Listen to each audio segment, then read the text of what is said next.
सच कहूँ तो आज आंखें भर आया है और हाथ कांप रहे हैं। शर्म आती है मुझे खुद को इस देश का नागरिक कहने में, जहां एक 17 साल की बच्ची सड़क पर खड़े होकर गाला फाड़ फाड़ कर कह रही है, चिल्ला चिल्ला कर कह रही है कि मेरे साथ रेप हुआ है। और ये बहरा सिस्टम, ये कायर सरकार और ये सोई हुई पुलिस तमाशा देख रही है। मथुरा में एक ढोंगी बाबा जूस पिलाने के बहाने एक नाबालिग की अस्मत लूट लेता, और हमारी सरकारें वो तो शायद अभी भी फाइलें पलटने और बुलडोजर का रंग तय करने में भी।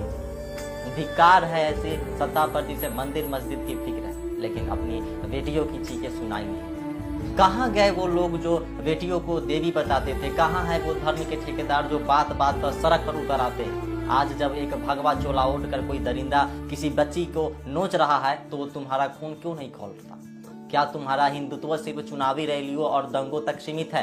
काशी की एक घटना सुनकर तो रूह कांप जाती है। एक बच्ची का रेप करके उसे पेड़ से टांग दिया गया, और हद तो देखिए प्रशासन ने इंसानियत की सारी हदें पार कर, बिना पोस्टमार्टम दिए, बिना उस लड़की को, उस घर वाले को चेहरा दिखाए जलती चिता में उस बच्ची को फेंक दिया गया जैसे वो कोई कचरा हो। ये है तुम्हारा राम राज्य, तुम्हारी कानून व्यवस्था। ये न्याय नहीं है, ये अपराध को दफनाने की साजिश है। शर्म करो उन पिताओं पर जो अपनी बेटी के घर से भागने पर तो बंदूक उठा लेते हैं, लेकिन क्या कभी किसी बाप ने अपने बलात्कारी बेटे को गोली मारी है? नहीं मारी होगी, क्योंकि इस समाज ने दरिंदों को पालना और पीड़ितों को चुप कराना सिखाया। आज सवाल उन बजरंग दल वालों से भी है, उन तथाकथित राक्षसों से भी है, जिनका गुस्सा सिर्फ एक खास मजहब को देखकर निकलता है। गंगा के किनारे तुम्हारी बहन बेटियों के साथ ये सब हो रहा है और तुम बिल में छुपे बैठे हो। क्या तुम्हारी देशभक्ति और तुम्हारा धर्म सिर्फ नफरत फैलाने तक काम आता है? मैं कोई पत्रकार नहीं हूँ, मैं एक आम आदमी हूँ और मेरा कलेजा जल रहा है ये सब देखकर। इस देश में सवाल पूछना गुनाह बना दिया गया और आवाज उठाना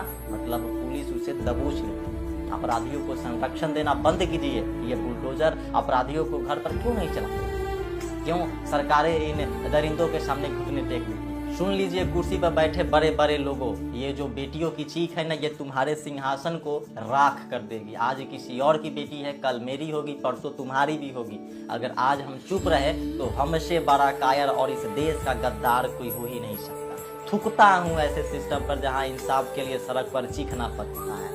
अब चुप मत बैठिए आप लोग, वरना ये दरिंदगी आपके घर तक, मेरे घर तक पहुँचने में ज़्यादा देर नहीं लगाएगी। और मैं चाहूँगा कि इस वीडियो को हर इस देश के नागरिक के फोन तक जाना चाहिए, क्योंकि इस सरकार का असलियत पता चलना चाहिए। शेयर कीजिए इस वीडियो।